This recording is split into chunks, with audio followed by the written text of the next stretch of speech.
siya naman daw kakain. Gawa ko yan. Paano kakain? Hindi ako marunong maghimay niyan. Himayin natin. Mm-mm. Kakainin niya yung niluto kong crab kagabi. Oh, diba? Sarap to. Ayan, mahal mo.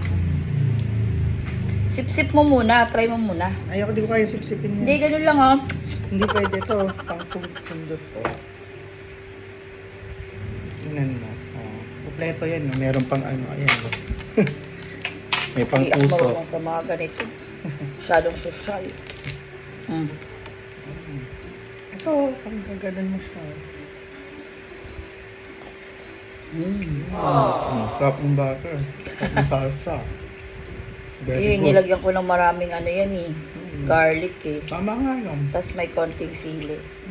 Ang ano pa lang, sarsa pa lang nito, ulam na. Ayos ah. Saan galing tong crab? Binili nga ni mama eh, may pinag-i-areahan siya. Tapos sabi niya 500 lang daw to. Marami, 1 kilo na ata. Ayun o. Pagka sa susunod niya, sabihin ko nga, bumili pa siya uli. Yung marami na. Ito mahal o. At yung tutusukin mo siya nito. Huwag ka na mahirapan. Ganyan. Oo. Oo, yan o, diba? Para mas madali sa akin kamayin. Okay. Ah! Yun, yung masarap. Tapos na. Wow! Ano to? Pa kanina, masalad mukbang to. Parang ano, ibang mukbang na to ah. Yan. Ay, yummy!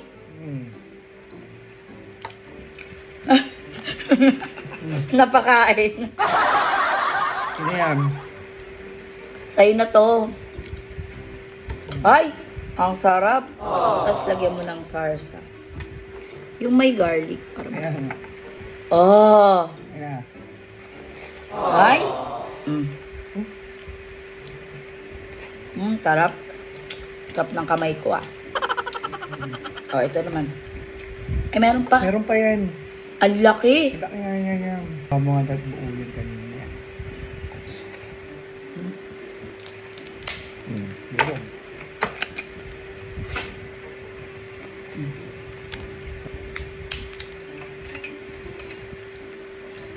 Ah.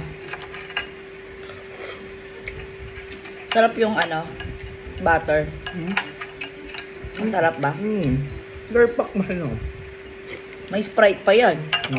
Yan, tama yung luto mo ng crab mahal. So kung naluluto mo yan, pwede pala order minsan ng lobster. Oo. Ikaw na magluto. Kulang pa nga to, dapat yung maanghang eh. Pero syempre may mga bata.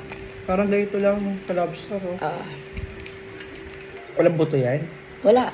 Wala na ano. Hindi, ito lang, sipsipin mo lang yung... Kala ko kain buo eh. Loko mo naman. Oh.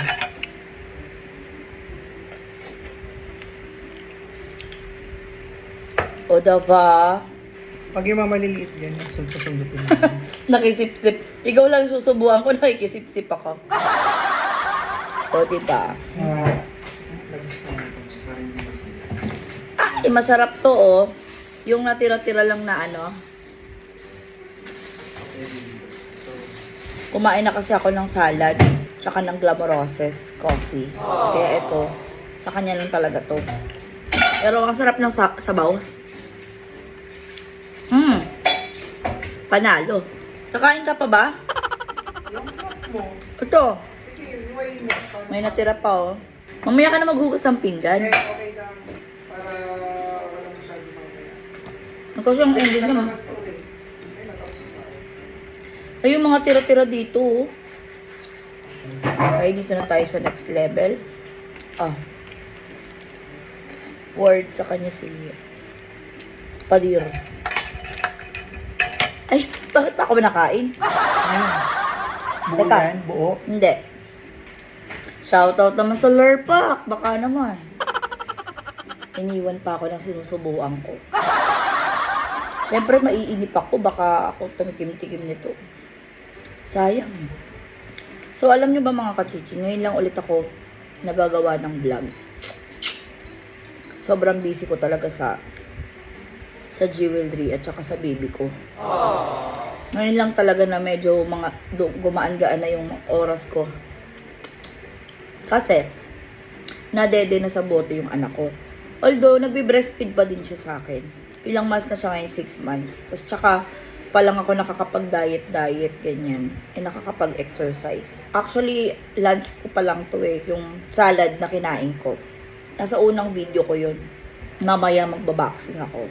So, yun yung ginawa. Ang hirap ng journey ko talaga. Kasi pati sa pagkain, ang hirap magtimpi. Lalo na pag magugutumin ka. Kasi nga, syempre, nagbe-breastfeed ka din, magugutumin ka. Tapos, nung buntis ako, nasanay ako kumain ng matatamis, ng mga So, yun. Kaya ngayon, bago sana mag 1 year si baby, ay makabalik alindog na tayo. Kapit lang. Kapit lang. Ang tagal naman ng sinusubuan ko. Hindi ako talaga kakain. Matitim ka dito, buti nga wala pang kanin to. Subo lang, hindi lamon. Ang dami mong commercial eh. Kung may tapon tong butter pwede pa to ulan. Sasawan mo ng Tempura. Ba't marami pa ba yan? Hindi, meron pa. Konti na lang naman. Konti na lang yun. Ay, wala na pala. No, really.